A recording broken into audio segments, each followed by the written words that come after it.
난 그렇게 이 검찰 조직의 상층부를 믿지 않습니다.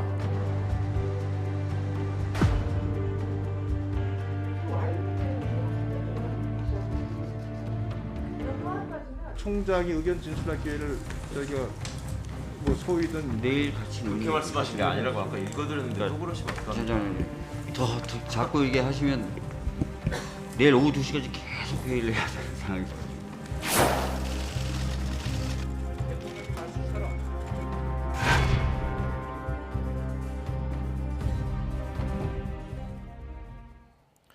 오늘 전국 분석하고 토론하겠습니다.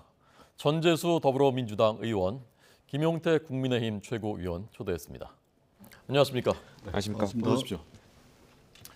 조금 전 김호수 검찰총장 모습도 보셨고요. 어제 열렸던 법사위 소위원회 모습도 보셨습니다. 오늘 소위는 2시에 이제 다시 시작이 되고 김호수 총장은 오늘 출근길에 발언을 했습니다. 먼저 그 발언 먼저 듣고 두 분 말씀 듣겠습니다. 보시죠.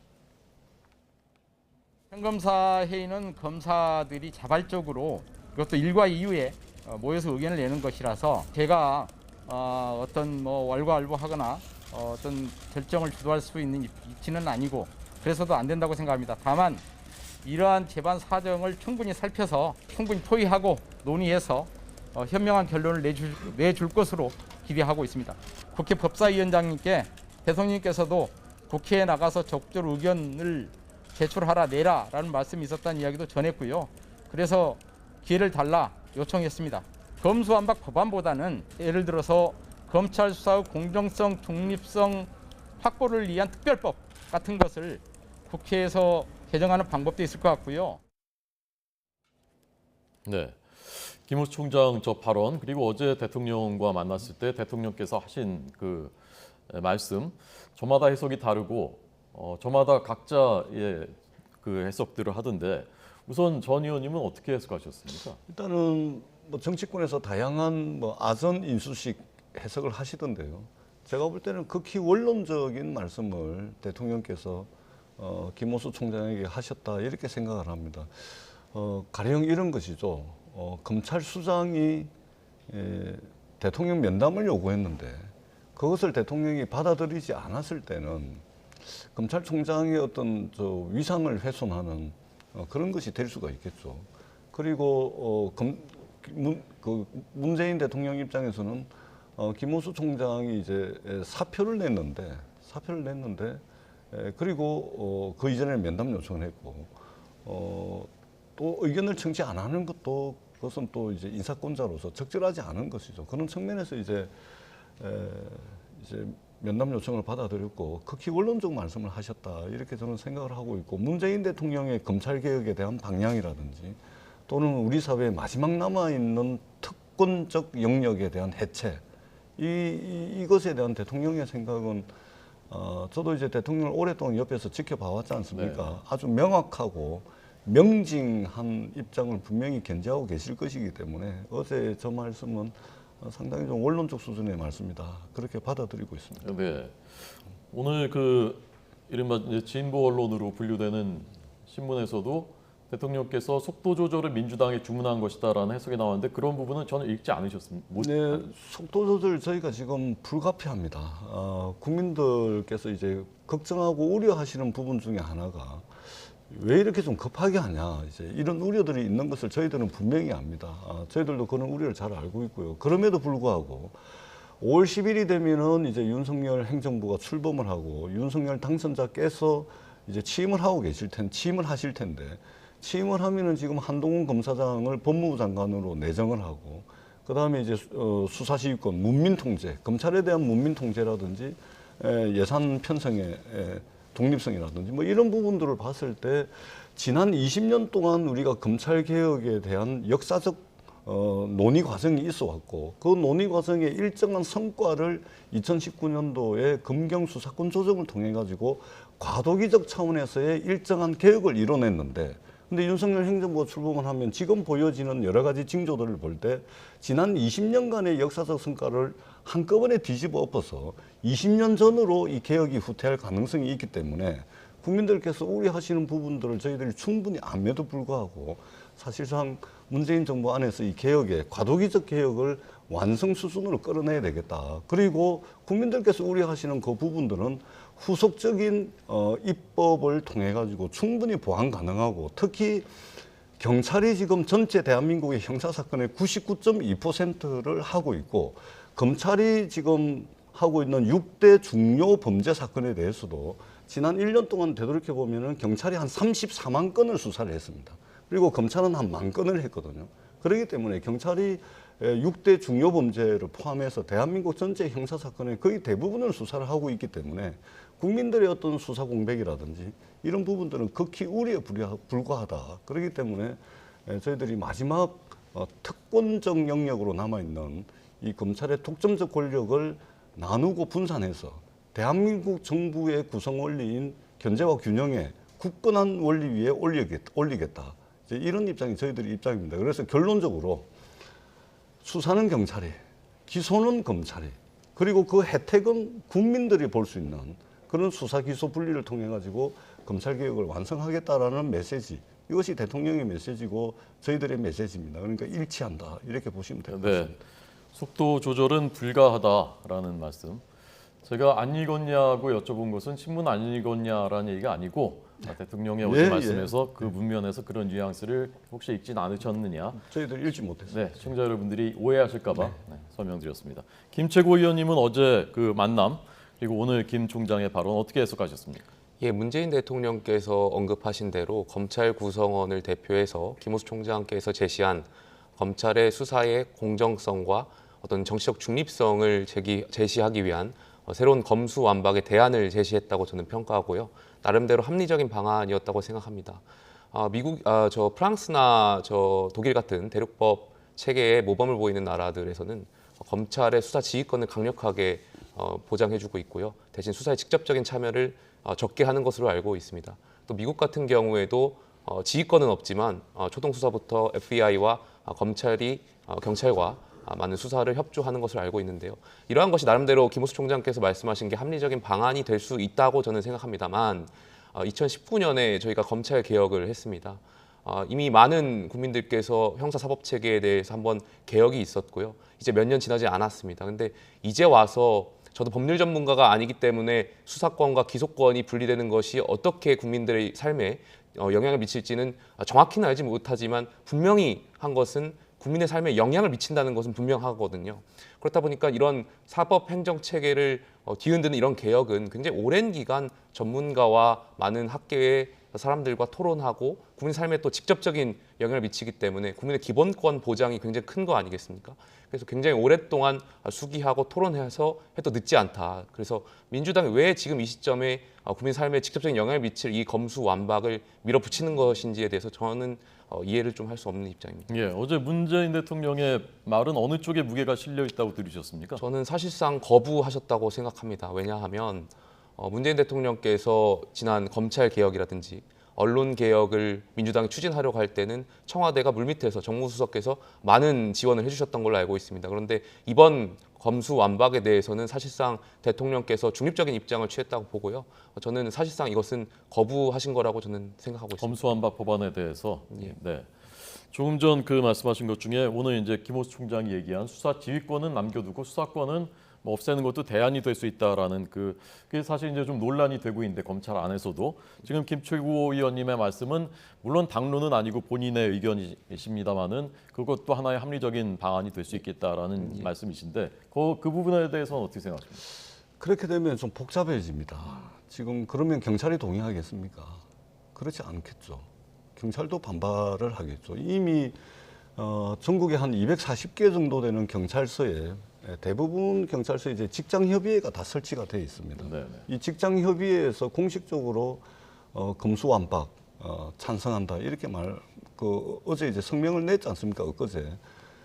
물론 이제 검수완박이라는 표현 자체가 그러니까 지금 국민들한테 여론조사를 할 때도 검수완박을 찬성하냐 반대하냐 하면은 이게 반대 의견이 조금 더 높고 검찰의 수사 기소를 분리하는 것에 찬성하냐 반대하냐라고 물었을 때는 이것을 찬성한다는 비율이 높습니다. 그러니까 검수완박이라는 것이 누가 누구에게 뭔가를 빼앗는 이런 의미가 있다 보니까 검수완박이 이 표현이 적절하지 않다고 저는 생각을 하는데 제가 나올 때마다 이제 말씀을 드리는데 대한민국의 이제 형사사법 절차의 전 과정, 내사, 수사, 기소, 구형, 공판에 이르기까지 이 모든 절차를 검사가 한 손아귀에 쥐고 있습니다.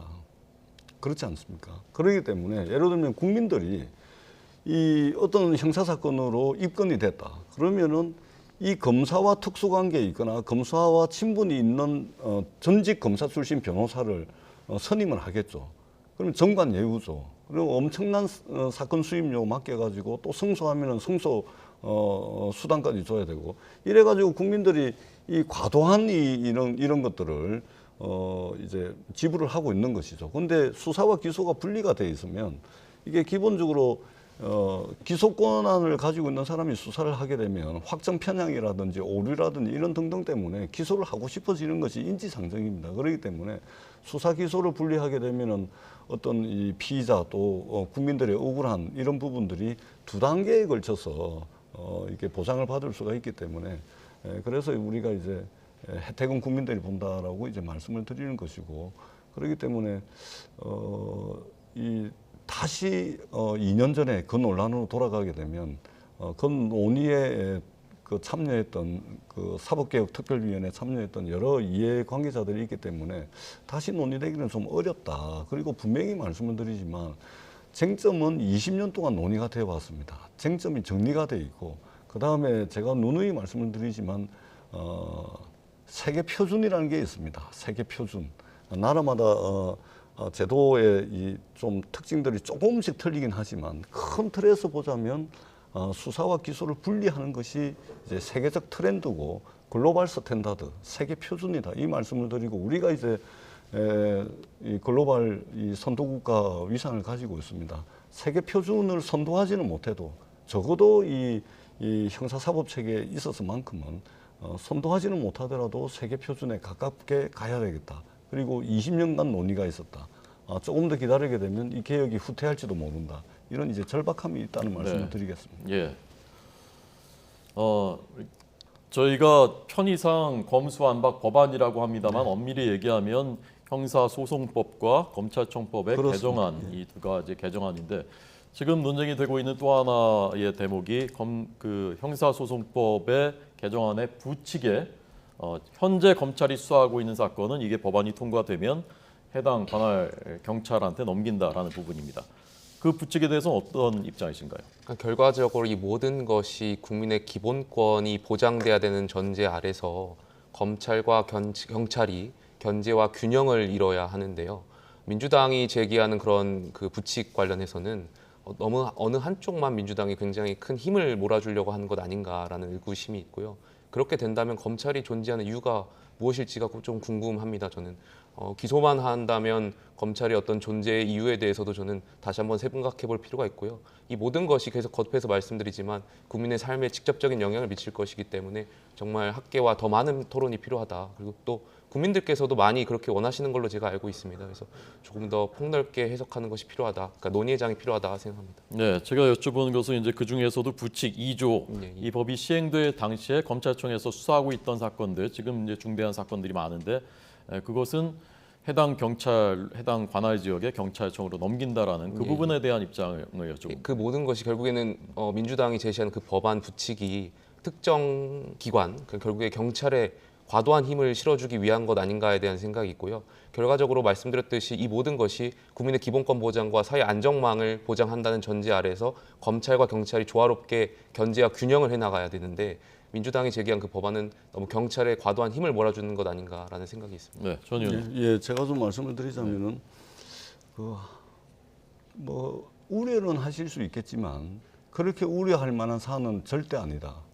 제가 단적인 예만 하나 들어볼게요. 검경 수사권 조정 이후에 지금 검찰의 수사 영역으로 남아 있는 검찰의 6대 중요 범죄. 근데 이 6대 중요 범죄는 경찰도 수사를 할 수가 있습니다. 6대 중요 범죄는 검찰만 하는 것이 아니고 경찰도 지금 할 수가 있습니다. 검경 수사권 조정 이후에 검찰도 할 수 있는 6대 중요 범죄에 대해서 경찰이 지난 한 1년 동안 한 34만 건에 달하는 6대 중요 범죄 수사를 해왔습니다. 34만 건. 그럼 검찰은 몇 건을 했냐? 한 10,000건 했습니다. 10,000건. 전체 35만 건 중에 거의 한 95%를 6대 중요범죄 수사에 있어서도 경찰이 이미 하고 있습니다. 이미. 그렇기 때문에 지금 검찰이 하고 있는 수사를 경찰이 가져가서 해도 아무 상관이 없습니다. 왜? 경찰이 이미 하고 있으니까 95% 이상. 뿐만 아니라 전체 6대 범죄를 제외한 전체 형사사건의 99.2%를 경찰이 이미 하고 있습니다. 그러니까 아무 문제가 없다 이 말씀을 드리고, 또 극히 우려가 되는 특정 사건이 있을 경우에는 검찰이 우리가 꼭 해야 되겠다 이런 사건이 있다면 그 사건은 추려가지고 저희들이 지금 이제 법이 공포가 되고 나면은 시행 시기를 한 3개월 정도 유예를 해놨습니다. 이 3개월 안에 수사를 할 수가 있는 겁니다. 그렇기 때문에 이래도 별 문제가 없고 저렇게 해도 별 문제가 없다 이 말씀을 드리고, 경찰 비대화 문제를 우리 김채고님께서 이제 말씀을 하시는데, 저희들이 그럴 줄 알고 2019년도에 경찰 조직을 국가경찰과 자치경찰로 나눠놨습니다. 그렇기 때문에 어떤 경찰 권력이 비대화된다든지 또는 남용이 된다든지 이런 우려들은 상당히 불식돼 있고, 지금 현재도 경찰 비위에 대해서는 검찰이 수사를 할 수 있도록 하고, 그다음에 특정 사건의 수사가 미비할 경우에는 수사 보완 요청도 할 수가 있습니다. 그러니까 경찰에 대한 통제권은 검찰이 가지고 있고, 그다음에 국가경찰, 지방경찰, 자치경찰로 이미 나눠놨기 때문에 경찰이 어떤 독주를 한다든지 이런 부분들은 우려는 할 수 있겠으나 저희들이 국회에서 또 입법적으로 뒷받침을 해야 되겠지만 어떤 상황을 가정하고서 그렇게 크게 우려할 만한 상황은 아니다. 이렇게 말씀드립니다. 네. 저도 뭐 짧게 네, 한 말씀 좀 말씀하십시오. 드리면, 뭐 사례를 계속 말씀하셔서 이 자리에서 뭐 경찰 수사의 잘못된 폐해를 제가 다 말씀드릴 수는 없겠지만, 실제로 경찰 수사를 통해서 부실 수사를 통해서 많은 국민들께서 피해를 봤던 사례가 굉장히 많습니다.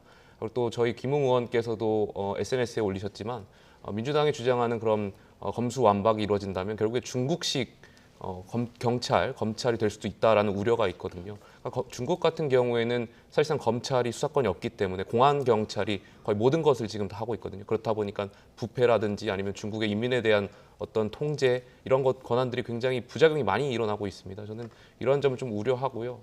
많은 국민들께서도 이런 점에 대해서 국민들의 피해가 직접적으로 영향을 미칠 거기 때문에 조금 더 신중해야 된다는 입장이 있습니다. 네. 경찰이 부실 수사한 사례를 이야기하자면, 검찰이 저질러왔던 간첩 조작 사건이라든지 독재 정권의 하수인으로서 법률적 지원을 하고 묵인해왔던 그 역사를 이야기하면 그거는 비교할 바가 안 된다 이 말씀을 드리고, 대한민국의 형사사법 절차를 중국에 비유하는 것은 정치적 수사는 가능합니다. 정치적 수사로서는, 그리고 정치적 공격으로서는 가능합니다. 그런데 형사사법 절차에 있어서 견제와 균형의 원리, 민주주의를 고도화시키고 민주주의를 공고화시켜왔던, 대한민국 국민들에 의해서 민주주의를 쟁취해왔던 이 나라의 역사와 중국을 비교하는 것은 그것은 대한민국 국민들에 대한 모욕이 될 수 있다 이 말씀을 드리도록 하겠습니다. 물론 이제 김채고님 말씀이 아니고 김웅 의원이 그렇게 말씀을 하셨는데, 과연 김웅 의원이 그런 말씀을 하실 자격이 있는지, 지난번에 고발 사주 때문에 국민의힘 내부에서도 아주 거친 비판을 받았던 분 아닙니까? 정치적 수사로서는 가능합니다. 그러나 제도로서 비교 가능하지 않다 이 말씀 드리도록 하겠습니다. 네, 반론하시고 있습니다. 그러니까 많은 국민들께서 우려하는 지점이 바로 그 지점입니다. 뭐 의원님께서 사례 비교는 불가하다고 말씀하셨지만, 많은 국민들께서 이러한 법안 자체가 자칫 우리가 일어났던 민주주의와 검경 수사권 조정으로 인해서 우리 국민들께서 많이 쌓아왔던 어떤 기본권 보장이 안 되지 않을까 하는 우려가 바로 그 지점이 국민들께서 우려하시는 부분이고요. 국민들께서 이런 우려를 좀 의원님께서도 좀 많이 아셔서 좀 법안 상정하는 데 있어서 좀 신중의 기여를 좀 해주셨으면 좋겠습니다. 네, 우리 김채 의원님 말씀은 잘 알겠는데요. 국민 기본권 보장을 더 잘하는 것은 기소하는 사람이, 기소 권한을 가지고 있는 사람이 수사를 해서는 안 됩니다. 독점적인 영장 청구권을 가지고 있는 사람이 수사를 해서는 안 됩니다. 이 검사는요, 영장 청구권을 가지고 있고 기소권을 가지고 있는 사람은 수사기관에서 인권 침해 요소가 없었는지, 수사기관에서 수집한 증거가 증거 능력이 있는지 없는지, 이것을 법률 전문가로서 검사가 판단을 해줘야 국민 기본권이 더 잘 보호가 되는 겁니다. 그런데 우리나라 검사는 내사, 수사, 기소, 공판, 구형까지, 그리고 거기에 독점적인 영장 청구권까지 가지고 있으면서 수사를 하다 보니까 수사의 효율성은 있으나 국민 기본권을 보장하는 데 있어서는 상당히 미흡한 것입니다. 이게 지금 현재 설계되어 있는 제도의 특징이죠. 그래서 국민 기본권, 인권 보장이 더 잘 되려면 사실은 수사기관과 기소기관을 분리하는 것이 맞는 것이고요. 수사의 효율성, 부패 범죄에 대한 효율성, 이것을 따지자면은 검사가 기소 권한 가지고 있고 영장 청구권 가지고 있는 검사가 수사를 다 하는 게 맞겠죠. 그러나 우리는 효율성이 아니고 국민 기본권을 더 잘 보장하려면 기본적으로 제도는 이제 기소 권한과 이제 수사 권한을 분리하는 게 맞겠다라는 생각입니다. 말씀하신 대로 국민의 기본권 보장을 위해서는 검찰 내부에서도 많은 노력을 해야 된다고 생각하고 있고요. 다만 기소와 수사권을 분리하게 된다면 뭐 상식적으로 생각해봐도 영화를 보더라도 저희가 영화 한 편을 쭉 보면 처음부터 끝까지 다 봐야 이해가 되는 거 아니겠습니까? 근데 검찰이 만약에 수사권과 기소권이 분리돼서 중간에 경찰이 수사하던 것을 검찰이 중간에 개입해서 이렇게 기소를 한다면 저는 그 많은 부패 사건에 대해서 검찰이 제대로 인지하지 못하고 결국에는 부실 수사가 일어날 수 있고 결국 이 모든 것이 국민의 피해를 일으킬 수 있고 국민의 기본권을 침해할 수 있다고 저는 생각하고 있거든요. 그렇기 때문에 수사와 기소권을 분리하는 것에 대해서는 다시 좀 진지한 논의가 필요하다 생각합니다. 민주당 수사의 효율성 측면에서 제가 한 가지 여쭤보겠습니다. 이게 사실 이제 어제 그저께 이제 계속해서 같은 입장들 이제 언론에 대한 토론은 계속 진행되고 있기 때문에 조응천 의원, 민주당 의원께서 어제 전 소속 의원들한테 이메일을 보내셨다고 하고요. 국민들 피해가 우려된다. 그러면서 그 예로 든 것 중에 하나가 지금은 경찰에 그 고발이나 고소를 했는데 경찰이 기소를 안 하고 종결하면 검찰에 다시 이의 제기할 수 있는 그게 있는데 이 법이 통과되고 나면은 그런 그 방법이 사라진다. 국민들 입장에서는. 그래서 검찰은 보안 수사만 그 지시할 수 있지 수사 지휘권조차 없다라는 부분은 예로 들었거든요. 거기에 대해서 어떻게 답하시겠습니까? 그러니까 저희가 이제 이것을 당론으로 정하기 전에 당론으로 정하는 추인 절차들이 있습니다. 반드시 토론을 거쳐야 되고요. 그리고 토론 과정 중에서 이런저런 이견들이 있을 경우에 그 이견들이 입법적으로 보완이 가능하냐 가능하지 않느냐 여기에 따라서 당론 추인 절차를 거치게 됩니다. 그 조응천 의원이 말씀하셨던 저 내용은 이제 저희들이 의원총회 당론을 정하는 과정에서 다 나왔던 이야기고요. 저 문제뿐만이 아니고 다른 문제, 예를 들면 중대범죄수사청은 어떻게 만들 거냐, 누구 관할 밑에 둘 거냐, 뭐 여러 가지가 있었습니다. 그러나 이런 것들은 추가적이고 보완적인 입법 조치를 통해 가지고 충분히 보완 가능하다라고 돼 있기 때문에 사실은 이 수사기소 분리 법안을 당론으로 정할 수가 있었습니다. 그런 측면에서 조응천 의원이 제기하셨던 문제 역시 추가적인 보완적인 입법 조치를 통해서 충분히 보완이 가능하다 이렇게 말씀을 드리겠습니다. 네. 반론은 제가 듣기로는 그 민주당이 당론을 채택하는 과정에서 민주당 비대위원들도 제가 참여했다고는 들었습니다. 물론 비대위원이기 때문에 원내 그 회의에 참석할 자격이 있는지까지는 제가 잘 모르겠습니다만 참석해서 그 상황을 저한테 좀 개인적으로 알려주셨는데 그런 조응천 의원님이나 김혜영 의원님께서 말씀하시는 그런 피해가 갈 법한 내용들을 그 당론 채택 과정에서 의견을 제시하는 것이 굉장히 어려웠다고 좀 평을 하셨습니다. 왜냐하면 이미 당론을 밀어붙이기식으로 채택하고 검수완박을 밀어붙이려고 했던 세력들이 있었기 때문에 반론을 제기하기가 굉장히 어려운 구조였다고 생각하고 그렇게 들었고요. 그런 의미에서 민주당은 조금 더 많은 시간과 연구가 필요하지 않나 생각합니다. 네. 자, 다음 주제로 넘어가겠습니다. 또 할 얘기가 많으니까요. 인사청문회도 앞두고 있고 아직 일정은 한덕수 총리 후보자만 정해졌지만 오늘 나온 이 장관 후보자들에 대한 발언 먼저 듣겠습니다. 저는 이분이 좀 이렇게까지 뻔뻔하셔도 되나 싶은 수준이에요. 이제 뭐 그런 그래요? 의혹들이 있는 상황에서 이렇게 방문을 하는 게 잘 이해가 가지 않죠. 아무래도 이제 비서실장이면 같이 좀 논의를 해서 하지 않을까 싶습니다. 저는 역시 한동훈 후보자라고 봅니다. 정치적으로 실제 임명한 것이잖아요. 대통령 당선인이 5월 11일 날 취임하시고 나면 새로운 5년을 이끌어 가셔야 되는데 강대강 대결을 이렇게 부추기는 인사를 지명한 것은 올바르지 못하다. 네. 역시 쟁점은 정호영 후보자 그리고 한동훈 후보자인데요. 우선 정호영 후보자에 대해서 어제 그 국민의힘 내부에서도 사퇴가 불가피한 것 아니냐는 목소리가 공개적으로 나왔고 그 중에 이제 주인공 1호죠. 1호가 김용태 최고위원입니다. 당내에서 지금 그렇게 얘기하는 게 소수 의견입니까? 아니면 다수 의견입니까? 지난 주말에 정말 많은 당원분들께서 저에게 문자와 전화를 보내주셨습니다. 네. 그래서 정호영 장관 후보자와 관련해서 좀 사퇴 의견을 내달라는 당원들의 대다수의 문자가 있었고요. 수도권에서 지방선거를 준비하는 후보자들, 예비 후보자분들께서도 제 생각과 별 다른 게 없었습니다. 결과적으로 제가 말씀드렸던 이유는 많은 국민들께서 지난 5년간 문재인 정권에서 조국 사태로 인해서 분노와 상대적 박탈감을 느꼈고요. 윤석열 정권을 탄생하게 되었던 이유가 바로 공정하고 상식할 것이라는 믿음이 있었기 때문입니다. 그래서 정호영 장관 후보자가 다소 조국 전 장관과는 아직까지 드러난 위법 행위가 없기 때문에 억울할 수는 있습니다. 개인적으로. 그러나 장관 후보자이고 이해충돌의 의혹이 있기 때문에 이것은 수준 높은 도덕을 요구하는 장관 후보자에게는 맞지 않다라고 생각했고요. 이러한 것이 자칫 국민들께서 윤석열 정부의 공정과 상식에 대한 기대가 꺼져갈까 봐 저는 좀 두려웠고요. 이러한 부분을 조기에 좀 불식시켜서 원래 윤석열 정부의 기조대로 공정과 상식이 지켜지는 정부가 되길 희망하는 마음에서 말씀드렸습니다. 그러니까 말은 안 하지만 당내에서도 그런 의견이 다수라는 생각이신 거군요. 예, 당내에서도 다수로 저는 알고 있습니다. 네, 그럼 좀 기류가 오늘 내일 변할 가능성이 있습니까? 그거는 인수위와에서 어떤 판단이 있을지는 잘 모르겠습니다만 아무래도 좀 기류가 변화가 있을지 않을까에 대한 희망은 가지고 있습니다. 네, 전 의원님은 어떻게 보십니까? 네, 이제는 뭐 방법이 없을 것 같아요. 타이밍의 문제만 남은 것이지 어떻든 뭐 사퇴를 하든 아니면은 내정을 철회를 하든 뭐 둘 중에 하나가 될 것 같다는 생각이 들고 오늘 오전에 이제 배현진 맞죠? 배현진 대변인 네. 인수위 대변인께서 윤석열 당선자와 정호영 보건복지부 장관 내정자가 40년 지기가 아니다 이런 이제 굳이 해명을 안 해도 될 해명을 이제 하더라고요. 저것이 바로 손절을 의미하는 것이 아닌가 저는 이제 그렇게 느꼈고요. 근데 한 가지 좀 이런 부분은 있죠. 장제원 비서실장이 조작된 게 뭐가 있냐, 위조된 것이 뭐가 있냐, 부정의 팩터가 뭐가 있냐, 그래서 문제없다 이것이죠. 조작과 위조와 부정의 팩트는 그 본인의 해명이라든지 본인의 설명을 통해서 알 수가 없는 것입니다. 오로지 알 수 있는 방법은 하나죠. 수사입니다. 수사.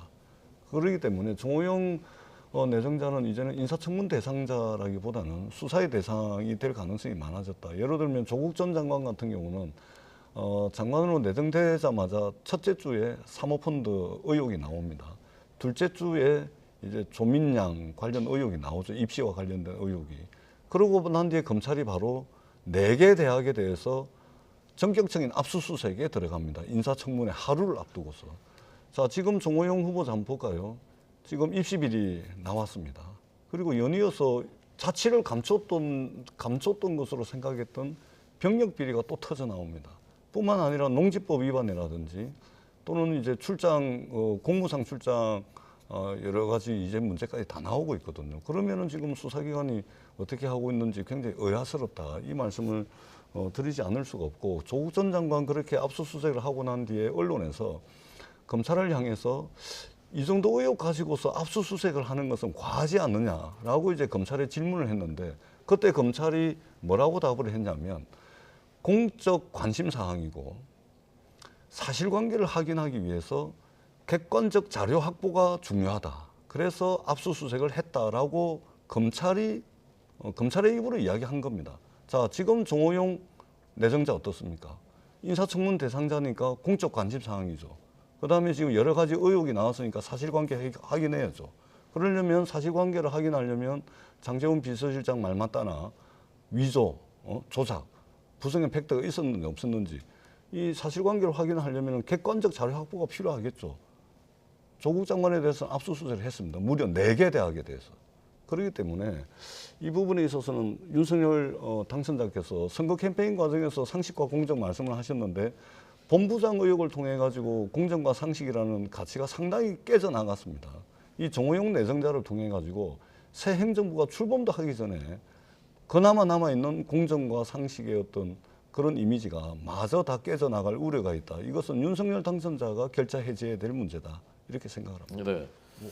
말씀에 네, 조금 말씀하십시오. 더 붙이면 아직 뭐 깨지지 않았다고 저는 생각하고 있고요. 국민들께서 문재인 정권과 윤석열 정부가 다르다는 것을 알고 계시기 때문에 저는 인수위에서 적절한 판단해 주실 거라고 믿고 있습니다. 그리고 장제원 비서실장께서 하신 발언은 뭐 당선인 비서실장이기에 저는 하실 수 있는 발언이었다고 생각되고요. 그리고 또 실제적으로 조국 전 장관과 이 정호영 후보자와는 비교가 적절하지 않은 것 같습니다. 그리고 또 심지어 지금 검찰총장은 문재인 정권에서 임명한 김호수 총장이시지 않습니까? 뭐 그거에 관련해서 수사가 필요하다면 검찰에서 적절히 판단해서 수사하면 될 것이라고 판단되고요. 저는 아직까지 위법 행위가 드러나지 않은 정호영 후보자를 향해서 민주당에서 계속 조국 전 장관과 비교하는데 이 부분에 있어서는 적절하지 않다라고 저는 생각합니다. 네, 어떤 면이 구체적으로 다르다고 생각하십니까? 조국 전 장관께서는 적극적으로 위법 행위가 개입을 했던 것이 법적 판단을 받았고요. 대법원 판결을 받았습니다. 그렇기 때문에 범법자죠. 그런데 아직까지도 조국 전 장관께서는 법원의 판결에 승복하거나 또 국민에 대한 사과나 반성을 하지 않고 있고요. 또 민주당 내부에서도 대법원 판결을 부정하는 듯한 발언들도 많이 하셨습니다. 과거에 그 민주당의 김용민 최고위원이나 장경태 혁신위원장이시죠. 대법원 판결을 부정하는 듯한 발언들을 많이 하셨는데 민주당은 아직도 여기에 대해서 어떤 의견이나 반응을 보이지 않고 있습니다. 그렇기 때문에 조국 전 장관, 위법 행위가 드러난 조국 전 장관과 아직까지 사실로 위법 행위가 없었던 정호영 후보자를 동일선상에서 단순히 비교하는 것은 맞지 않다라고 저는 판단하고 있습니다. 네, 조금 전 제가 좀 말씀드리겠습니다. 저기 발언 시간이 상대적으로 많이 길어서 예. 조금 더 드리겠습니다. 좀 전에 40년 지기가 아니다라는 배현진 당선인 대변인이죠. 당선인 대변인의 오늘 브리핑이 손절을 위한 포석 아니냐라는 맞습니까? 그렇지는 않을 것 같고요. 뭐 그건 배현진 대변인께서 왜 그런 식으로 발언하셨는지까지는 저도 잘 모르겠습니다만 언론에 드러난 사실로는 어쨌든 40년 지기는 맞는 걸로 알고 있는데 관련해서 저희 윤석열 당선인께서는 뭐 공사를 뚜렷하게 구분하실 줄 아는 분으로 저는 알고 있고요. 관련해서 국민의 기대를 저버리시지 않을 분으로 알고 있습니다. 네, 무슨 말씀 하시려고 했는지 듣겠습니다. 그러니까 검찰이 압수수색 조국 전 장관이 이제 법무장관 내정자가 되고 난 뒤에 압수수색을 할 당시에는 마찬가지로 위조가 있었는지 조작이 있었는지 부정의 팩트가 있었는지 확인할 길이 없었죠. 압수수색을 통해서 밝혀진 겁니다. 그 의혹 단계에서 검찰이 압수수색을 했고 그리고 그 압수수색에 대해서 공적 관심 사항이고 사실관계를 확인하기 위해서는 객관적 자료 확보가 중요하다. 그래서 압수수색을 했다고 이것이 검찰의 입장입니다. 그러면 정호영 지금 내정자도 마찬가지죠. 공적 관심 사항이고 사실관계를 확인하기 사실관계 확인이 필요한 여러 가지 의혹들이 나오고 있기 때문에 압수수색하는 것이 조국 장관에 대한 잣대와 똑같은 것이 되겠죠. 바로 그 말씀을 이제 드리는 겁니다. 결과론적으로 이제 재판이 일부 끝나고 진행 중인 게 있고 정호영 내정자는 아직 이제 수사가 진행이 안 됐기 때문에 결과론적으로 이제 비교하는 것은 무리가 있다는 말씀을 드리고 압수수색에 대해서 제가 같은 잣대냐, 같은 기준이냐 이 말씀을 드리는 겁니다. 네, 아까 윤석열 당선인께서 62주년 4.19 혁명 기념식 참석하시는 모습을 저희가 생중계를 보여드렸거든요. 그런데 오늘 아침에 원래 참석하기로 예정돼 있다가 안 갈 수 있다라는 그 얘기가 인수위에서 나왔었고 그러다 다시 참석하는 것으로 결정되면서 인사 관련해서 뭔가 뭐 숙고나 어떤 것이 하는 것인가 그런 그 관측들이 나왔었습니다. 뭐 좀 들으신 건 있습니까? 저는 인사에 관련해서는 뭐 아직까지 들은 바는 없습니다. 뭐 특별한 발언을 뭐 듣진 않았지만 오늘 뭐 언론 보도를 통하면 인수위의 내부 기류가 감지되고 있다라는 이야기는 언론 보도를 통해서 들었고요. 하지만 제가 직접적으로 전해 들은 바는 없습니다. 네, 뭐 문자 오거나 뭐 그런 거 없습니까? 뭐 저에게 뭐 인수위에서 저에게 직접적으로 뭐 전달할 의무가 있는 것도 아니고요. 네, 한번 확인해 보세요. 그런 거 있으면 좀 말씀해 주십시오. 아니 최고위원한테는 다 문자 다 갈 겁니다. 자, 그 두 번째 관심의 대상 집중되고 있는 대상 한동훈 법무장관 후보자입니다. 여기도 지금 낙마시키겠다고 지금 뭐 당론을 정하신 건가요? 방침을 정하신 거죠? 당론은 아닙니다. 당론은 아닙니까? 당론은 아니고요. 인사청문회에 있어서 뭐 당론을 정하거나 그런 경우는 별로 없습니다. 주로 이제 정책 사안에 대해서 당론을 주로 정하고요. 일단 저희들이 보는 입장은 그렇습니다. 저도 여러 차례 이제 말씀을 드리지만 새 정부가 출범을 합니다. 치열하고 격렬한 그리고 갈등적이고 분열적인 대통령 선거를 치렀습니다. 윤석열 당선자를 지지했던 국민이든 윤석열 당선자에게 비판적이었던 국민이든 새 행정부에게 바라는 것은 같은 마음일 겁니다. 더 잘해 주시길. 갈라진 국민들의 마음을 한 곳으로 모아주시길, 그리고 우리가 당면하고 직면하고 있는 이 위기를 국민들의 지혜를 모아서 좀 극복해 주시길, 이런 마음 아니겠습니까? 저도 마찬가지입니다. 그런데 새 행정부가 출범을 하는데 정쟁의 한가운데에 있었던 사람, 그리고 가장 충성스러운 신복을 그것도 법무부 장관에 앉힌다는 것은 이런 국민의 마음을 저버리는 것이죠. 야당과의 협치, 어떤 국민통합, 이것을 하지 않겠다는 이제 메시지이기 때문에 저희들이 굉장히 우려하고 실망하고 하고 있다는 말씀을 드리는 것이고, 뭐 인사청문회를 하니 안 하니 이런 뭐 이야기도 나오는데 인사청문회 합니다. 인사청문회 법이 정하고 있는 절차와 과정 철저하게 지켜서 국민의힘이 지난 5년 동안 인사청문회법이 정하고 있는 절차와 과정을 어겨가면서 인사청문 보고서 채택을 아예 안 해버립니다. 아예 인사청문 보고서를 채택을 해서 부적절하면 부적절한 대로 의견을 내고 적절하면 적절한 대로 의견을 내야 되는데 이 보고서 자체를 채택을 안 해버리니까 대통령 입장에서는 그냥 임명을 강행할 수밖에 없는 악순환을 겪어왔습니다. 저희들은 가급적이면 절차와 과정을 지키고 보고서도 채택을 해서 그 보고서 안에 뭐가 부적절한지 이런 내용을 좀 담아 나가는 그런 국민 눈높이에서 검증을 하겠다는 말씀을 드립니다. 네, 청문회는 참여하시겠다. 김 의원님, 김채구 의원. 저는 뭐 당연히 전재수 의원님을 평소 존경했지만 과거에 민주당의 발언을 보면 글쎄요, 그 민주당이 집권 여당을 하면서 인사청문회의 보고서를 채택하지 않고 인사를 강행한 경우가 굉장히 많았던 걸로 알고 30명이 넘었던 걸로 알고 있습니다. 장관 후보자에 대해서. 그랬던 민주당이 협치를 이야기하고 한동훈 장관에 대한 어떤 보이콧까지, 인사청문회 보이콧까지 시사하는 발언을 하는 것이 과연 적절한가에 대한 생각도 있고요. 한동훈 장관 후보자에 대해서 어떤 위법 사실이나 국민의 상식에 저버리는 어떤 것들이 발견되지가 않았습니다. 아직까지. 그렇기 때문에 당연히 인사청문회 과정에서 국민의 눈높이에서 또 현행 법상 안에서 절차대로 청문회를 진행해서 청문위원들께서 판단해 주실 것이라고 믿고요. 국민들의 기대도 여기에 있다고 생각됩니다. 그렇기 때문에 저는 한동훈 장관 후보자에 대해서 어떤 낙마를 시키겠다라는 민주당의 강한 의지를 내보이기 전에 인사청문회를 통해서 이 모든 것을 국민께 판단을 맡기는 것이 적절하다고 생각되고요.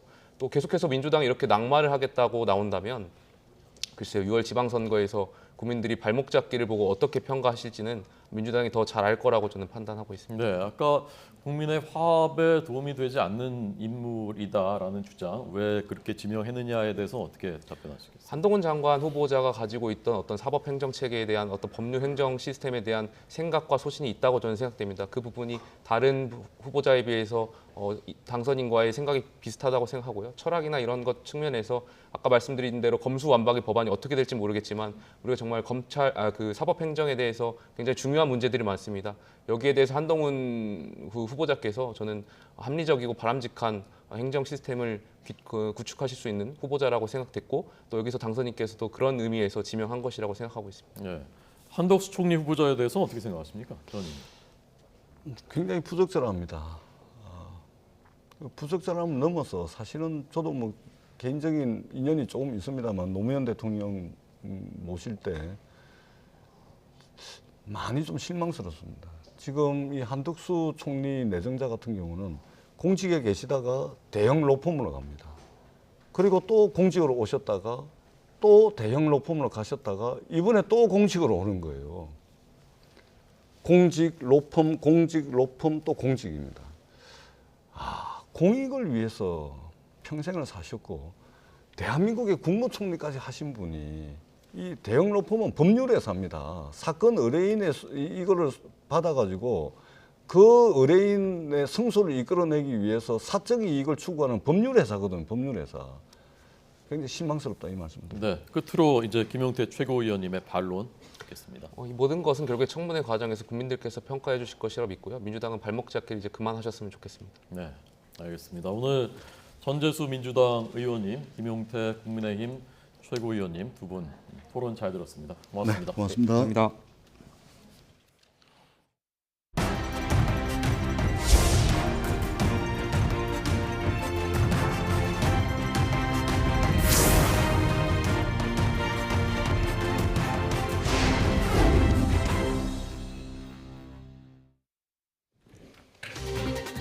더불어민주당이 발의한 검찰 수사권 폐지 법안 심사가 이틀째 국회 법사위 일소위에서 계속돼 여야 격돌이 불가피할 전망입니다.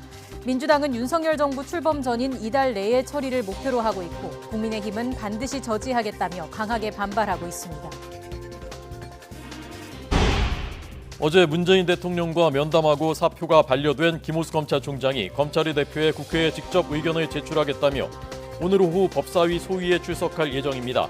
검찰의 집단 반발이 계속되는 가운데 오늘 저녁 전국 평검사 회의가 예정돼 논의 결과에 관심이 쏠립니다. 자녀 특혜 의혹이 잇따르고 있는 정호용 보건복지부 장관 후보자에 대해 민주당은 조국 전 장관처럼 수사하라며 연일 공세를 높이고 있습니다. 윤석열 대통령 당선인 측은 윤 당선인과 40년직이라는 표현은 잘못 알려진 사실이라며 정 후보자의 법적 책임은 물론 도덕성까지 보고 있다고 밝혔습니다. 계곡 살인사건 피의자 이은혜와 조연수의 구속 전 피의자 신문이 오늘 오후 인천지방법원에서 열립니다. 나흘째 진술을 거부하고 있는 가운데 구속 여부는 오늘 밤 늦게 결정될 것으로 보입니다. 어제 4만 명대까지 떨어졌던 코로나19 신규 확진자 수가 다시 10만 명대를 넘었습니다. 일주일 전과 비교하면 감소세가 뚜렷한 가운데 내일은 일선 학교의 학사 정상화 방안이 발표될 예정입니다. 젤렌스키 우크라이나 대통령이 돈바스 지역에 대한 러시아군의 대규모 공격이 다시 시작됐다며 별사 항전을 다짐했습니다. 러시아군의 대규모 공습이 이어지면서 민간인 피해도 속출하고 있습니다. 거리 두기가 어제 해제된 가운데 신규 확진자 코로나19 감소세를 유지하고 있습니다. 일단 숫자는 11만 명대로 늘었습니다. 주말에는 검사 건수가 적고 그래서 월요일은 항상 작지만 화요일에는 늘어나왔습니다. 오늘 0시 기준으로 확진자가 11만 8,500여 명으로 전날보다 7만 명이 늘었습니다. 지역 발생은 11만 6천여 명으로 수도권이 48%, 비수도권이 50%였습니다. 검사 건수가 적은 휴일 영향이 줄어든 때문입니다. 다만 일주일 전 같은 요일과 비교하면 9만 명 넘게 줄었습니다. 감소세가 계속됐습니다. 위중증과 사망 감소세도 이어졌습니다. 위중증 환자는 전날보다 16명이 줄어서 현재 840여 명을 기록하고 있습니다. 또 하루 새 숨진 환자는 130명으로 누적 2만 명을 넘었습니다. 문재인 대통령은 거리두기 전면 해제로 국민이 일상을 되찾을 수 있게 됐다면서 그토록 바라던 일상으로 돌아가게 돼서 감개무량하다고 말했습니다. 이어 그동안 협조를 해준 국민과 방역진, 의료진의 헌신에 감사드린다면서 정부는 일상 회복에서도 선도 국가가 될 수 있도록 마지막까지 최선을 다하겠다고 강조했습니다. 문 대통령의 국무회의 모두 발언 직접 들어보시겠습니다. 마침내 사회적 거리두기가 전면 해제되어 국민들께서 일상을 되찾을 수 있게 되었습니다. 감염병 등급을 조정하여 정상 의료 체계로 돌아갈 수도 있게 되었습니다. 우리 정부 임기 안에 모두가 그토록 바라던 일상으로 돌아가게 되어 무척 감개무량하며 그렇게 될 수 있도록 협조해 주신 국민들과 방역진, 의료진의 헌신에 마음 깊이 감사드립니다. 국민 여러분, 정말 수고 많으셨습니다. 정부는 K방역 모범 국가를 넘어 일상 회복에서도 선도 국가가 될 수 있도록 마지막까지 최선을 다하겠습니다. 검수완박 법안에 반발해서 사표를 제출했다가 어제 문재인 대통령 만나고 사표 철회한 김호수 검찰총장이 오늘 대검으로 출근을 했습니다. 김 총장은 문재인 대통령과의 면담이 그 자체로 큰 의미가 있다고 본다며 검찰 구성원을 대표해 국회에 직접 의견을 제출할 것이라고 밝혔습니다. 직접 들어보시겠습니다. 어제 대통령님께서 70분 동안 시간을 할애해서 검찰의 의견을 경청해 주신 것은 큰 의미가 있다 이렇게 생각합니다. 대통령님 말씀처럼 검찰의 의견을 질서 있게 표명하고 또 국회의 권한을 존중하면서 검찰 구성원을 대표하여 제가 국회에 직접 의견을 제출하도록 하겠습니다. 2019년에 수사기소 검찰 개혁을 할 때 핵심 쟁점은 수사 지휘와 수사권을 어떻게 균형 있게 할 거냐 문제였는데 그때 수사 지휘를 없애는 대신에 검찰 수사권을 남겼었습니다. 그렇다면 이제 다시 한번 논의를 해서 검찰 개혁이 필요하다고 한다면 그러면 수사 지휘는 부활하고 수사권은 없애는 것도 한번 논의해 볼 수 있다. 한덕수 국무총리 후보자가 공직자 퇴임 이후 김앤장에서 받은 연봉이 기재부 출신 김앤장 소속 정관 평균 연봉의 2배 수준이라는 주장이 나왔습니다. 국회 인사청문 특별위원회 소속 더불어민주당 김회재 의원이 건강보험공단에서 제출받은 김앤장에 대한 경제부처 관료 이직 현황 자료를 보면 기획재정부에서 김앤장으로 이직한 관료의 지난 2018년 기준 평균 연봉은 2억 6,184만 원이었습니다. 한 후보자는 같은 시기인 2018년 근로소득 원천징수 기준 5억 1,788만 원을 연봉으로 받아 기재부 일반 전관 대비 2배가량 높은 것으로 나타났습니다. 앞서 한 후보자는 2017년 12월부터 최근까지 4년여 동안 김앤장 고문으로 재직하면서 18억 원이 넘는 보수를 받아 고액 고문료 논란이 일었습니다. 김인철 사회부총리 겸 교육부 장관 후보자가 과거 군복무를 하면서 대학원 석사과정 일부를 다닌 것으로 확인됐습니다.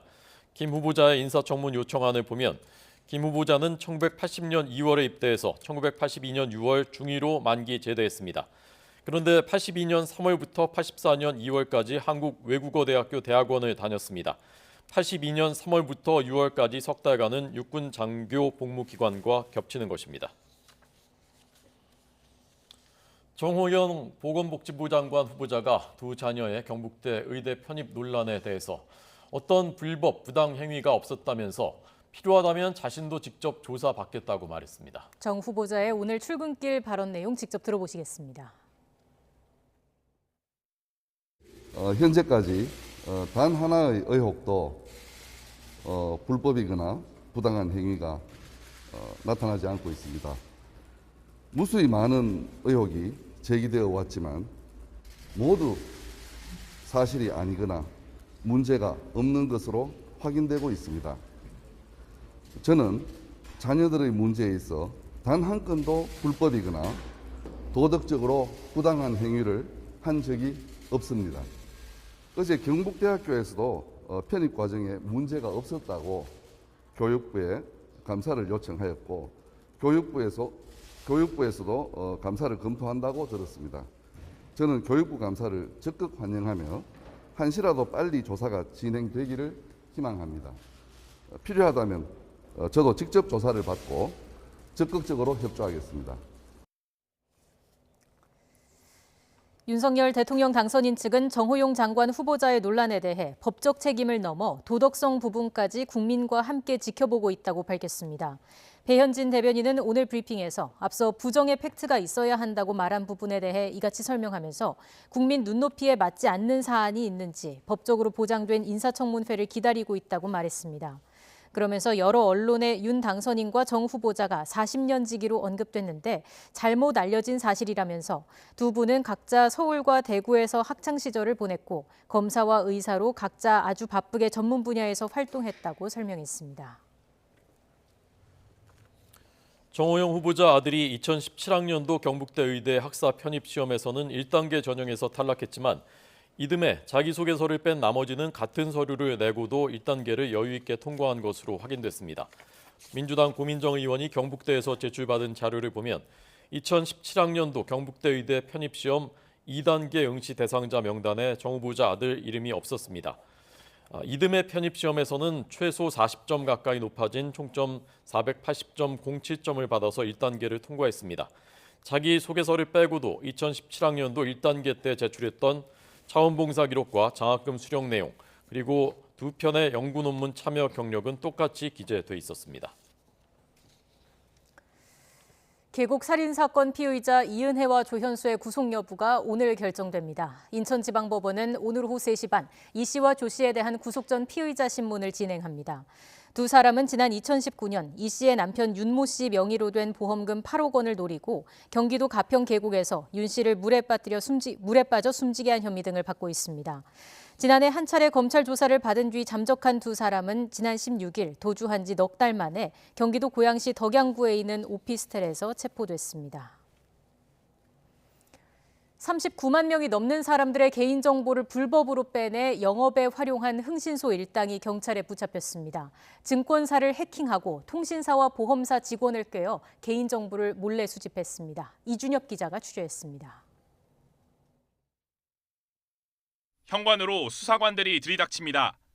자리에 모니터 2세대씩을 갖춘 사무실. 지난해 9월 개인정보 제공 전문으로 불법 영업한 흥신소 일당을 경찰이 적발한 겁니다. 이들 일당이 개인정보 수집을 위해서 주로 노린 건 증권사 정보 포털이었습니다. 다크웹에 떠도는 아이디와 비밀번호 목록을 구해 프로그램으로 일일이 입력해보는 방식으로 개인정보를 조회했습니다. 이뿐만 아니라 친분 있는 택배 기사나 통신사와 보험사 직원들을 꼬드겨 이들이 조회하거나 알아낸 개인정보를 한 건에 5만 원에서 10만 원씩 주고 220여 건을 사들였습니다. 지난 2019년부터 1년 9개월 동안 이렇게 빼낸 개인정보가 39만 명 규모에 이릅니다. 이 가운데 1,200명분은 실제로 팔아넘겨 3,800만 원을 챙기기도 했습니다. 흥신소의 영업은 개인정보 거래에만 그치지 않았습니다. 모텔을 운영하면서 성관계를 불법 촬영하고 손님을 협박해 돈을 뜯어내려고도 시도한 겁니다. 경찰은 이들이 불법 수집한 개인정보를 활용해 손님들을 협박하기 전 검거에 성공해 실제 범행으로 이어지진 않았다고 설명했습니다. 이를 예방하기 위해 사이트마다 아이디 비번을 달리 설정하고 주기적으로 변경하는 것이 중요하며 다수의 개인정보를 수집하는 기업에서도 개인정보 관리에 각별한 주의가 필요하다 할 것입니다. 경찰은 총책 A씨를 비롯한 흥신소 일당과 불법 촬영한 모텔 업주 등 6명을 구속하고 개인정보를 넘긴 기업 직원들은 불구속 입건했습니다. 또 정보보호가 미흡했던 보험사와 택배사에 대해 주의 조치하고 개인정보 유출로 2차 범행이 생기지는 않는지 추적하고 있습니다. YTN 이준엽입니다. 남성은 생계를 책임지고 여성은 자녀 양육을 맡는다는 전통적인 성 역할 고정관념이 5년 전보다 크게 줄어든 것으로 나타났습니다. 정부가 5년 만에 실시한 2021년 양성평등 실태조사 결과에 따르면 가족 생계는 주로 남성이 책임져야 한다는 응답은 29.9%로 2016년 조사 때의 42.1%에 비해 12%포인트 넘게 감소했습니다. 자녀에 대한 주된 책임은 여성에게 있다는 응답도 2016년 53.8%에서 36.4%포인트가 줄어든 17.4%로 집계됐습니다.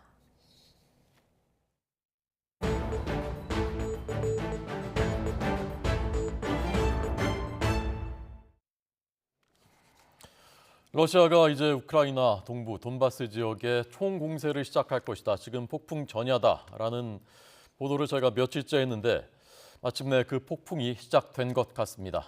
돈바스 공격이 시작된 것으로 보입니다. 자세히 국제부 연결해서 전해드리겠습니다. 류재복 기자 나오십시오. 네, 국제부입니다. 네, 돈바스 어느 지역에서 공격이 시작됐습니까? 그 돈바스라고 하는 것이 이제 우크라이나의 오른쪽 동부 쪽을 얘기하는 건데 이 돈바스 안에 있는 루한스크주라는 그 지역의 주지사가 글을 올렸습니다. 시간은 꽤 됐습니다.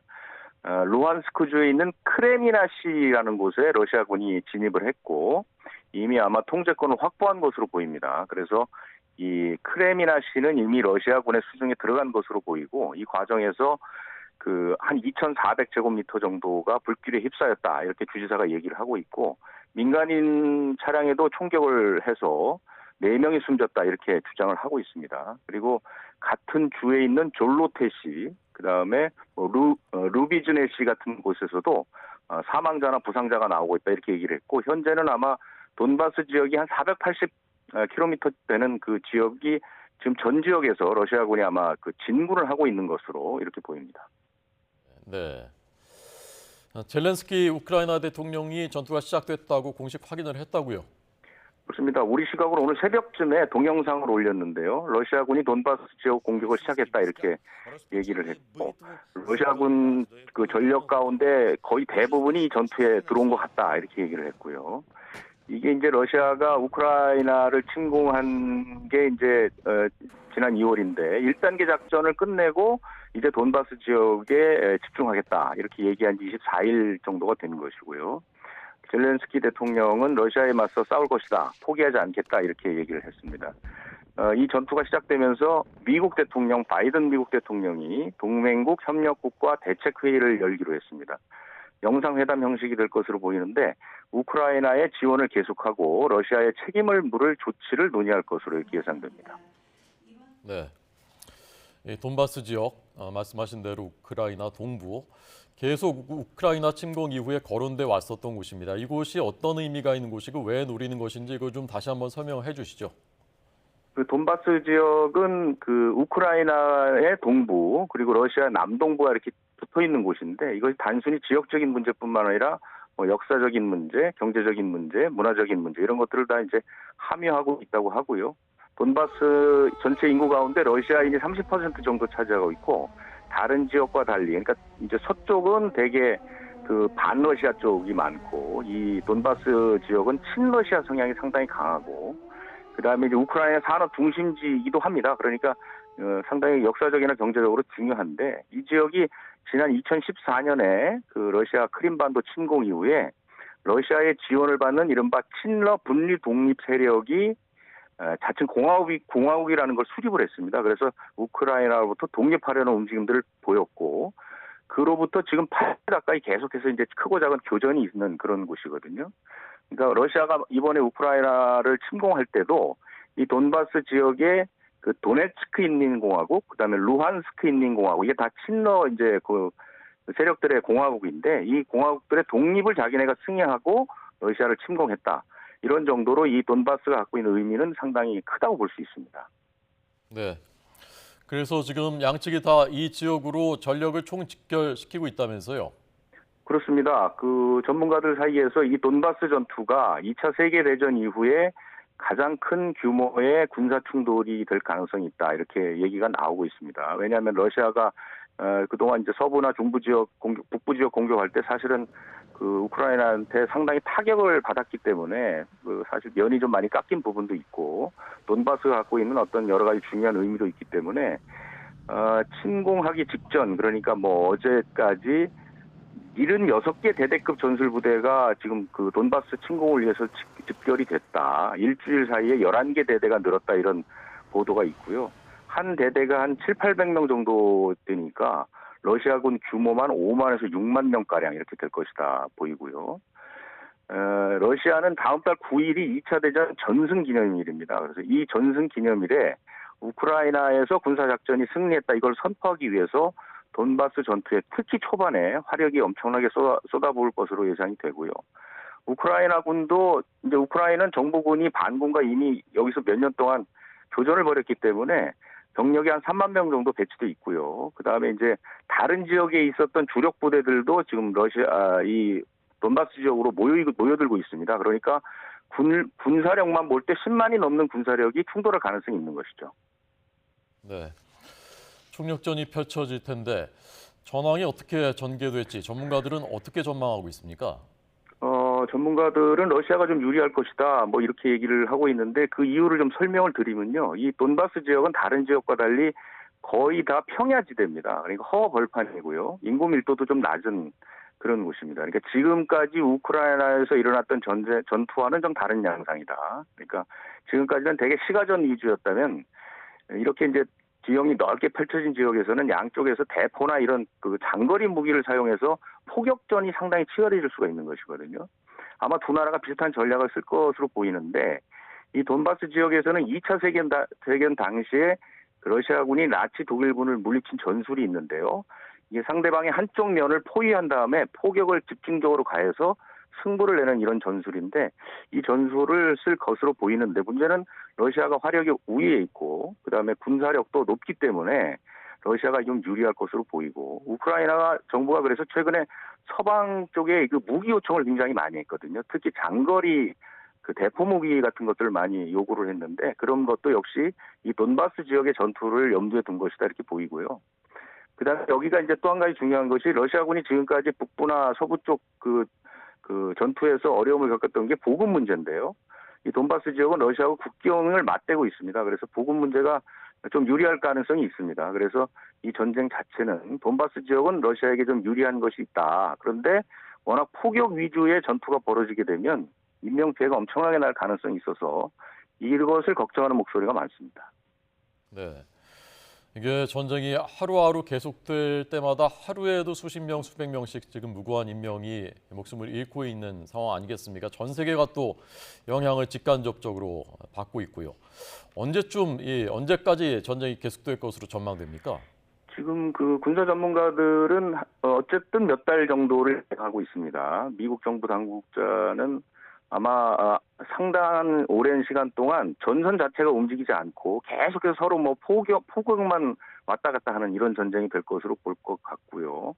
다른 관리들은 올해 말까지도 될 수 있다 이렇게 얘기를 하고 있는데 넉 달에서 한 6달 정도 교전이 되고 그래서 전쟁이 끝나는 것이 아니라 교착 상태에 빠진다. 그러니까 올해를 넘길 수도 있다. 이런 그 예상들을 하고 있습니다.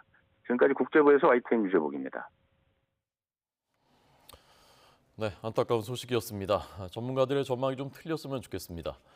이번엔 금리 소식입니다. 한국은행이 올해 두 번째 기준금리 올리면서 예상했던 대로 대출금리가 함께 오르고 있습니다. 자세히 해석을 해드리겠습니다.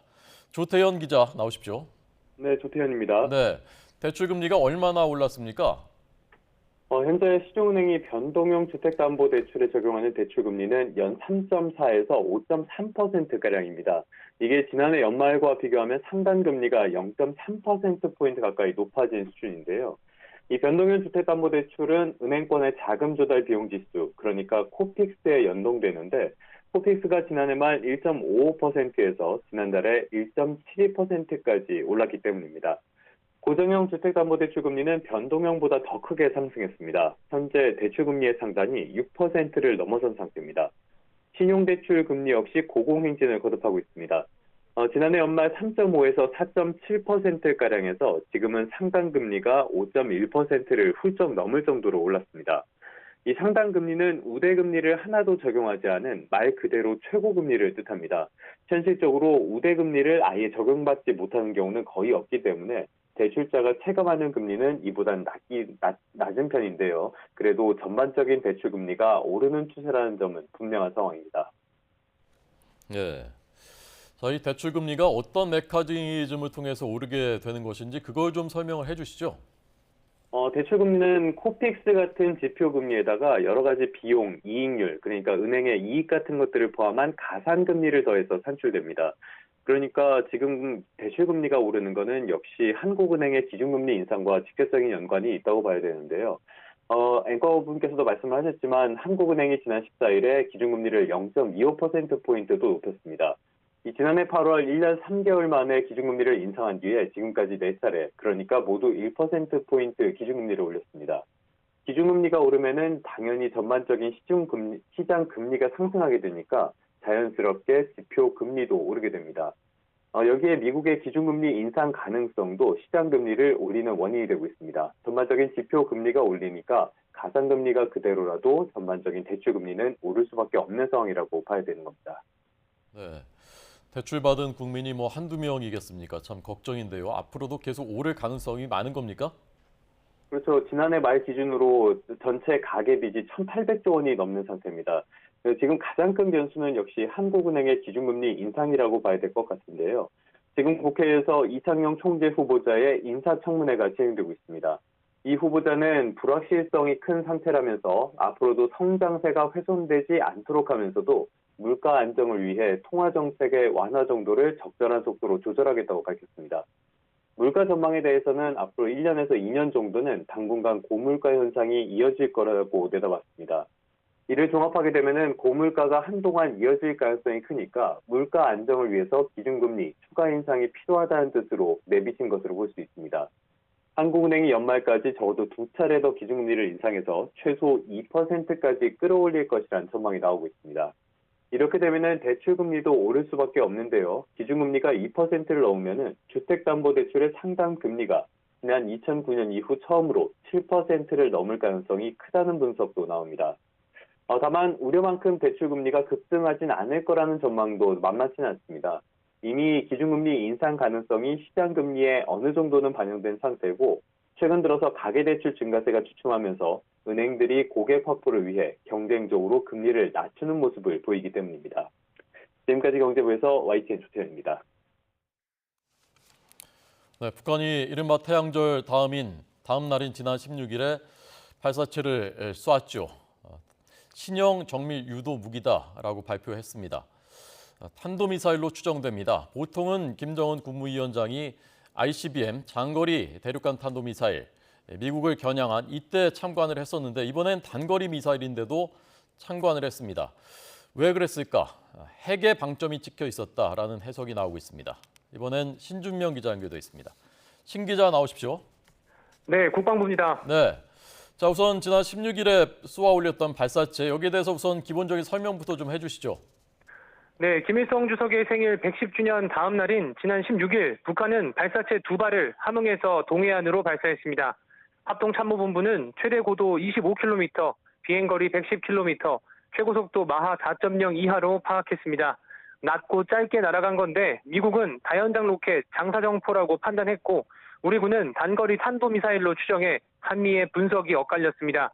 미사일은 스스로 표적을 찾아가는 무기고 장사정포는 유도 기능이 없어서 발사 전에 목표를 정확하게 조준해야 한다는 차이가 있습니다만 군 관계자에 따르면 장사정포를 포로 구분하더라도 그 안에 들어가는 것은 탄도미사일이라서 한미 양국의 분석이 크게 다르진 않은 것으로 보입니다. 네, 그래서 북한은 이제 정밀 유도 무기다라는 표현을 쓴 것 같고요. 김정은 위원장이 이걸 참관했다. 이건 어떻게 해석을 할 수 있는 것입니까?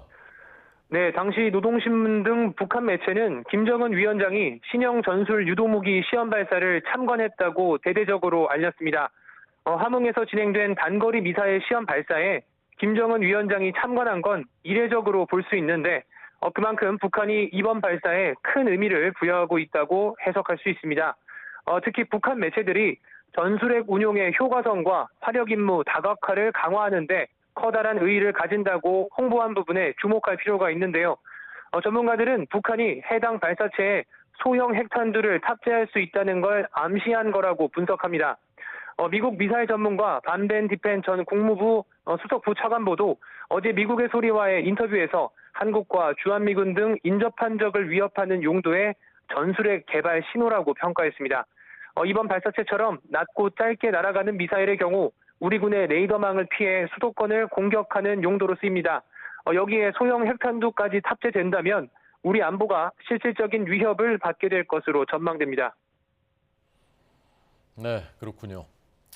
자, 이게 한미연합훈련 이제 어제 시작됐는데요. 이것도 염두에 둔 것입니까? 네, 북한의 이번 도발은 올해 13번째 도발로 한미연합훈련이 시작된 지난 18일 직전에 벌어졌습니다. 단거리 지대지 미사일의 타격 목표는 남한과 주한미군이라는 점에서 이번 도발은 상반기 한미연합훈련에 대한 반발의 의미도 크다는 게 전문가들의 분석입니다. 이번 한미연합훈련도 컴퓨터 시뮬레이션을 활용한 방어적 성격의 지휘소 훈련만 진행됩니다. 지난 2018년 4월 독수리 훈련을 마지막으로 대규모 야외 실기동 훈련이 중단돼 대대급 이하 연합훈련만 연중 실시되고 있는 상황인데요. 북한이 대놓고 한미연합훈련에 반발하는 차원의 도발을 감행한 만큼 정권이 바뀌고 진행되는 하반기 한미연합훈련에서는 중단됐던 실기동 훈련이 재개될 가능성도 큽니다. 지금까지 국방부에서 전해드렸습니다.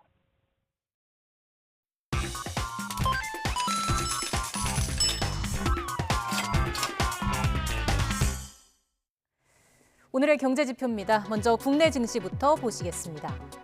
코스피와 코스닥 모두 모처럼 동반 강세를 이어가고 있습니다. 코스피는 외국 인구와 기관의 매수세에 힘입어 상승세를 유지하고 있는데요. 반도체 업종이 견고한 모습을 보이는 가운데 2,710선을 회복했고 지금은 2,720선까지 뛰어 올랐습니다. 코스닥 지수 역시 1% 넘게 오르면서 930선을 넘보고 있습니다. 미국 증시 보시겠습니다. 3대 지수 모두 소폭 하락 마감했습니다. 주요 기업들의 호실적의 상승세를 타기도 했지만 10년물 국채금리가 2018년 이후 최고치를 기록한 것이 증시에 부담이 됐습니다. 이어서 이 시각 환율 상황 보시죠. 원달러 환율 1230원대 초중반에서 거래가 되고 있습니다. 글로벌 달러화 강세 분위기가 상승 압력을 가하고는 있지만 외환 당국의 개입 경계감이 상단을 제한하고 있습니다. 위안 원 직거래 환율은 1위안당 193원선 기록하고 있습니다. 마지막으로 국제유가입니다.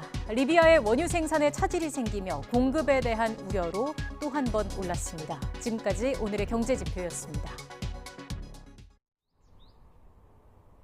오늘 오늘도 예년보다 따뜻한 봄 날씨가 이어지고 있습니다. 제뒤로 활짝 핀 개나리꽃이 봄을 더욱 화사하게 만들어주고 있는데요. 따스한 햇살 아래 현재 서울 기온은 20.2도까지 올라 따뜻합니다. 하지만 해가 지면 금세 날이 쌀쌀해집니다. 아침과 낮과 밤의 기온차가 10도 이상 크게 벌어지니까요. 옷차림에 각별히 유의해 주시기 바랍니다. 오늘 중부지방은 대체로 맑겠고요. 남부지방도 가끔 구름만 조금 지나겠습니다. 다만 맑은 날씨 속에 대기는 점점 더 메말라가고 있는데요. 현재 서울 등 내륙 곳곳에는 건조주의보가 발령 중입니다. 당분간 뚜렷한 비 소식도 없어서 대기의 건조함은 더 심해질 것으로 보입니다. 산불 등 화재 발생하지 않도록 불씨 관리 철저히 해주시기 바랍니다. 오늘 낮 기온은 어제와 비슷하거나 조금 높겠습니다. 서울 22도, 대전 24도, 광주와 대구는 25도까지 오르겠습니다. 당분간 맑은 날씨 속에 일교차 큰 전형적인 봄 날씨가 이어질 전망입니다.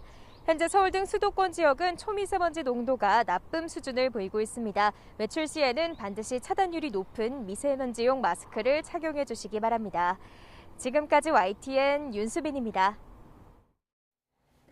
뉴스앤 이슈 마치겠습니다. 잠시 뒤 더 뉴스가 방송됩니다. 시청해 주신 여러분 고맙습니다.